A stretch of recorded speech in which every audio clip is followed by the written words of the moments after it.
Bismillah, walhamdulillah, wa salatu wa salam ala rasulillah, wa ala alihi wa sahbihi wa man walah. Assalamu alaikum wa rahmatullahi wa barakatuh. Bienvenue dans cette série consacrée à la présentation de l'islam. Et nous étions en train de parler des caractéristiques de l'islam, particulièrement de cette caractéristique qui est al-wasatiyya, c'est-à-dire le juste milieu. Nous avons défini qu'est-ce que le juste milieu la dernière fois, et nous avons vu les aspects du juste milieu de l'islam dans le domaine de la croyance et des conceptions. On continue aujourd'hui avec un autre aspect dans lequel se manifeste le juste milieu, qui est donc al-wasatiyya fil ibadat wa sha'air, c'est-à-dire le juste milieu dans le domaine des actes cultuels et des rites religieux.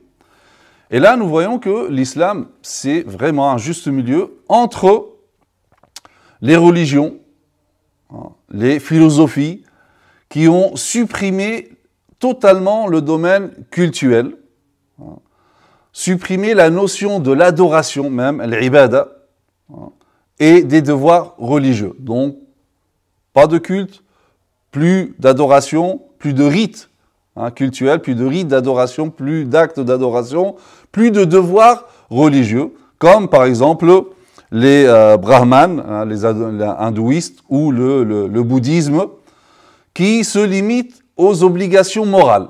Donc il n'y a que des obligations morales, mais il n'y a plus de culte, pratiquement plus. L'autre extrême, c'est les religions qui exigent de leurs adeptes la consécration complète à l'adoration et à la séparation totale du monde, comme dans l'institution monastique que nous connaissons. Donc se consacrer à l'adoration, donc renoncer au plaisir de ce bas monde et se consacrer totalement à l'adoration de Dieu. L'islam, c'est un juste milieu. L'islam, d'un côté, donc, il ordonne l'être humain, le musulman, donc il lui demande d'accomplir des actes cultuels limités en quantité, limités dans le temps. L'islam n'attend pas de l'être humain de se consacrer continuellement, toute la journée, tous les jours, à l'adoration de Dieu. Mais c'est pendant la journée, donc à des moments déterminés, donc il lui a demandé de s'acquitter de la salat, de la prière, la salat chez les musulmans. Donc ça c'est un acte cultuel, donc quotidien. Il y a des actes, c'est une fois par an, comme le jeûne, un mois par an, et non pas toute l'année ou plusieurs mois, où il y a des actes cultuels, c'est une fois dans sa vie, comme le pèlerinage. La zakat, l'impôt social purificateur qu'on donne, c'est vraiment 2,5% de ce qu'on possède, c'est-à-dire c'est rien.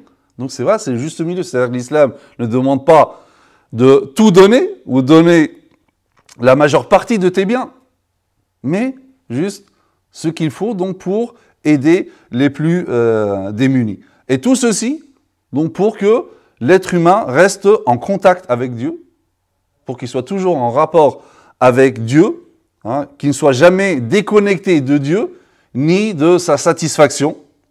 Mais en dehors de cela, en dehors de ces rites bien précis, donc déterminés, limités en quantité et en temps, là, il le laisse rechercher les bienfaits dans ce bas monde. Il le laisse pour qu'il soit productif, pour qu'il travaille, pour qu'il œuvre. Et si on veut vraiment mettre en évidence ce juste milieu dans ce domaine-là, le verset dans la sourate le vendredi illustre parfaitement ce juste milieu. Dieu nous dit Ya ayyuhalladhina amanu idha nudiya lis-salati min yawmil jumu'ati fas'au ila dhikrillahi wa dharul bay'. Ô vous qui avez cru, quand on appelle à la salat du jour du vendredi, accourez, rendez-vous à l'invocation d'Allah, c'est-à-dire la prière, et laissez toute transaction. Donc là, c'est le moment de la prière. Là, on se consacre à la prière. Mais cette prière, c'est un moment. L'islam ne te demande pas, par exemple, de fermer obligatoirement le jour du vendredi pendant toute la journée. Non, il te demande, voilà, il y a une partie de la journée. Ça dure combien? 20 minutes, maximum une demi-heure. Celle-ci, tu vas te consacrer à l'adoration de ton Créateur, de ton Seigneur. Donc, tu réponds. Cela est bien meilleur pour vous si vous saviez. Donc, Allah Azza wa Jalla dit donc fas'au ila dhikrillah wa dharul bay'.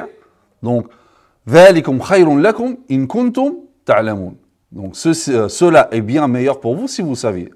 فإذا قضيت الصلاة فانتشروا في الأرض وابتغوا من فضل الله واذكروا الله كثيرا لعلكم تفلحون. Puis quand la salat est achevée, là ça est, donc dispersez-vous, c'est-à-dire allez à vos préoccupations, allez au travail, allez chercher la subsistance, le rizq d'Allah Azza wa Jalla, soyez productifs.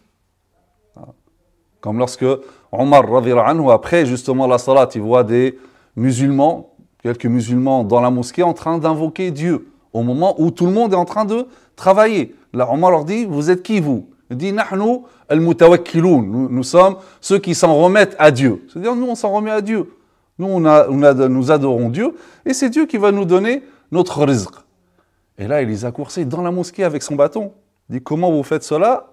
Vous levez les mains vers le ciel, alors que vous savez que le ciel ne fait descendre ni argent, ni or. C'est-à-dire, allez travailler. Vous n'avez pas entendu le verset, ce qu'on est en train de dire, il leur dit, fas'au ila dhikrillahi wa dharul bay'. Non, là, il dit fantashiru fil ardi wabtaghu min fadlillah, dispersez-vous sur terre et donc recherchez la subsistance. Donc, et c'est ça le juste milieu. Donc, c'est-à-dire, le musulman, il est toujours entre les deux. Donc, au moment de l'adoration, il adore Allah Azza wa Jalla, dans des moments bien précis, comme j'ai dit, et le reste du temps, donc, il se consacre à ses préoccupations, au travail, etc. Et d'ailleurs, le prophète, lorsqu'il voyait certains de ses compagnons dévier de ce juste milieu, il les rappelait toujours justement à cet équilibre. Comme lorsque le compagnon Amr ibn al-As qui vient visiter sa belle-fille, elle lui dit, comment est mon fils avec toi, Abdullah? Elle lui dit, Wallah, Abdullah, c'est quelqu'un d'extraordinaire, il jeûne toute la journée et il prie pendant toute la nuit. Là, Amr ibn al-As, qui est très intelligent, là, il a perçu que ça, c'était une plainte dissimulée. C'est-à-dire que s'il prie toute la nuit, s'il jeûne pendant toute la journée, c'est qu'il délaisse son épouse. Et donc, il va voir le prophète, sallallahu alayhi wa sallam. Et il se plaint de son fils. Le prophète, sallallahu alayhi wa sallam, convoque Abdullah ibn Amr et il le rappelle à l'équilibre. Et lui dit que, attention, ton corps a un droit sur toi, sur ton repos, tes yeux, le sommeil, tes yeux ont un droit sur toi, c'est-à-dire le repos, ton épouse a un droit sur toi, ton environnement, etc. Donc il faut donner à chacun son dû. Et c'est ça l'équilibre. Comme ces trois hommes qui sont venus voir Aïcha radhiyallahu anha et pour poser des questions sur le prophète sallallahu alayhi wa sallam, comment il faisait chez lui, sa façon d'adorer Dieu. Quand Aïcha radhiyallahu anha et les autres épouses ont dit voilà comment est le prophète sallallahu alayhi wa sallam chez lui, finalement ils se sont dit que finalement ils s'attendaient à beaucoup plus. Et là, l'un d'entre eux dit, quant à moi, je vais jeûner tous les jours. L'autre, il dit, quant à moi, je vais prier pendant toute la nuit. Et l'autre, il dit, quant à moi, donc, je vais délaisser les femmes, je ne vais pas me marier, je vais me consacrer à l'adoration, à une vie monastique.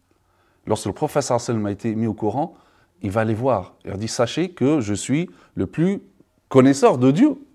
Je suis le plus pieux d'entre vous, je suis le prophète. Et pourtant, moi, je prie une partie de la nuit et je dors une partie de la nuit, je jeûne quelques jours et j'arrête quelques jours et je me marie. فَمَنْ رَغِبَ عَنْ سُنَّتِي فَلَيْسَ مِنِّي. Celui qui se détourne de ma sunna ne fait pas partie des miens. De ma sunna ici, donc de cette voie de l'équilibre. Donc l'équilibre, même dans les actes d'adoration. C'est pour ça que le prophète sallam, donc même dans les actes d'adoration, il nous interdit d'en faire trop pour ne pas se lasser. Il interdit lorsque quelqu'un est fatigué de ne pas faire, par exemple, qiyam al-layl, les prières nocturnes. Et toujours, il enjoint toujours de faire ce qu'on peut. D'accord ? Même si c'est imam alors que les gens sont en train de prier derrière toi. Combien de fois le prophète sallam, il a réprimandé des compagnons parce qu'ils restaient trop longtemps en état de qiyam dans la récitation, alors que derrière eux, il y avait des gens qui ont des préoccupations. Il y a des gens qui sont faibles, malades, non, personnes âgées, etc. Et le prophète sallam, toujours, il appelait les compagnons à rester toujours dans cette voie de l'équilibre. Donc, l'islam, c'est le juste milieu, même dans le domaine de l'adoration et des actes cultuels. Et nous continuerons, Inch'Allah Ta'ala, avec d'autres aspects. وسبحانك اللهم وبحمدك نشهد ان لا اله الا انت نستغفرك ونتوب اليك وصلي اللهم على سيدنا محمد وعلى اله وصحبه وسلم تسليما والسلام عليكم ورحمه الله وبركاته.